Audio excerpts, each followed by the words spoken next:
திருச்சிற்றம்பலம். அருட்பெரும் ஜோதி அருட்பெரும் ஜோதி தனிப்பெரும் கருணை அருட்பெரும் ஜோதி. எல்லா உயிர்களும் இன்புற்று வாழ்க.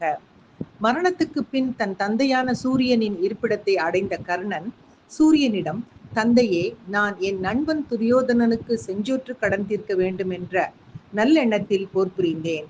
ஆனால் வஞ்சகன் கண்ணன் என்னை வஞ்சித்து வீழ்த்தி விட்டானே என்று புலம்பினான்.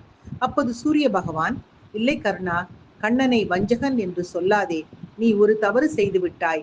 செஞ்சோற்று கடன் தீர்ப்பது சிறந்த தர்மம் என்பதில் சந்தேகமே இல்லை. ஆனால் கண்ணனோ சாமானிய தர்மங்களை விட உயர்ந்த விசேஷ தர்மமாக விளங்குபவன்.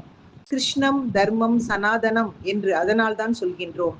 அந்த கண்ணன் என்ற விசேஷ தர்மத்துக்கும் செஞ்சோற்று கடன் தீர்த்தல் என்ற சாமானிய தர்மத்துக்கும் முரண்பாடு வருகையில் விசேஷ தர்மத்தை கை கொள்ள வேண்டும்.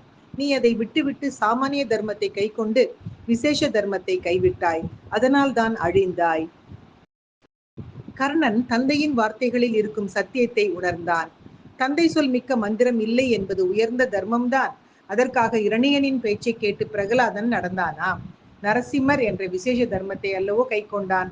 விபீஷ்ணனும் தன் அண்ணன் ராவணனுக்கு நன்றி பாராட்டுதலாகிய சாமானிய தர்மத்தை விட்டு விசேஷ தர்மமான ராமனை வந்து பற்றவில்லையா?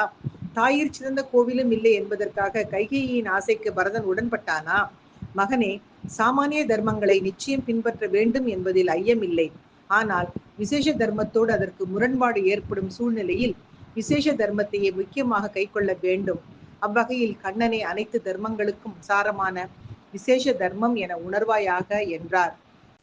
இந்த அருமையான பதிவினை இன்றைய சிந்தனையாக்கி மகிழ்வோடு காலை வணக்கம் சொல்வது உங்கள் அழகம்மை சுவாமிநாதன். Happy morning.